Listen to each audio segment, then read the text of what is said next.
What's up, guys? I went for the 250-pound sandbag to shoulder once again today, and while I didn't get it, I did get closer, and I know exactly what I need to do now for next time.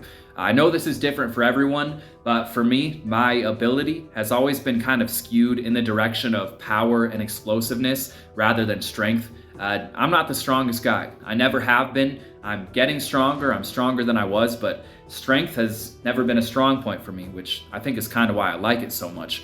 But I've been able to do a lot of things that I don't think I would have otherwise been able to do by getting past that strength weakness by having kind of an excess of power and explosiveness. It's sort of the idea they use with their dynamic effort day at Westside Barbell. Say you're doing a bench press and you have a sticking point halfway up. Well, if you can approach that sticking point while moving at a faster speed by becoming more explosive and powerful off the chest, then you might, in a way, be able to skip over that sticking point and complete the lift. And approaching a lot of my training with that in mind I think it's allowed me to do a lot of things that my strength alone never would have let me do. When I'm trying to shoulder things, I've never been very good at the slow and controlled method. So you got that thing in your arms, you lift it up a couple inches, and you take a deep breath, another couple inches, another deep breath, keep going all the way up and until it's on the shoulder. I've never been very good at that. I'm practicing it, I'm trying to get better at it, but it's never been my strong point. The method that has allowed me to shoulder pretty much everything heavy that I've ever shouldered has been to do it all fast.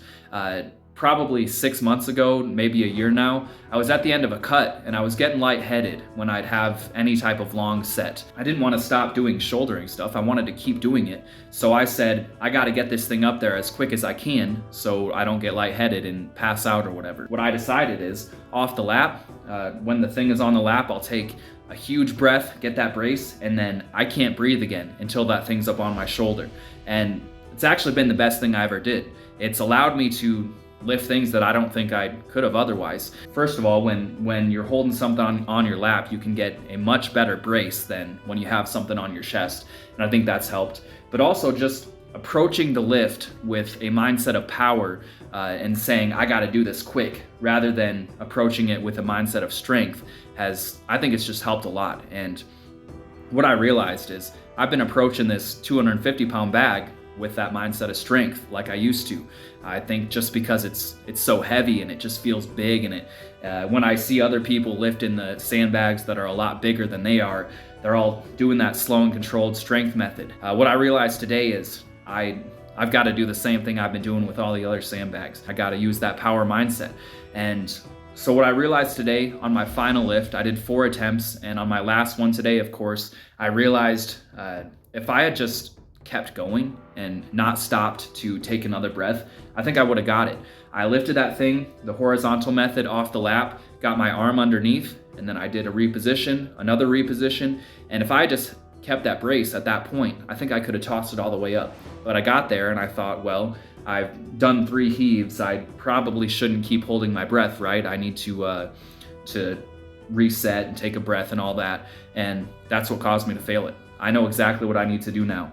From the lap, I'm gonna throw it up, get that arm under, all in one breath. I'm gonna heave it up one more time, reposition one more time, and then one final toss up onto the shoulder, and I'm gonna get it. You know, I don't think that's a very long time to hold your breath. That's gonna take, what, maybe 10 seconds.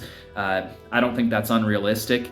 Maybe when I get to a 300-pound sandbag and I have to do 5 or 6 heaves, maybe it'll start to become unreasonable at that point. But for now, you know, I thought the 250-pound sandbag, it was gonna be too heavy for that. But after I, started doing it today, I did a couple heaves with that one breath. I realized I should have just kept going. And so it's what I'm gonna do next time. I think it's gonna let me get it. And yeah, so probably wait another couple days, let my body recover, and then I'll go for it again and I'll get it.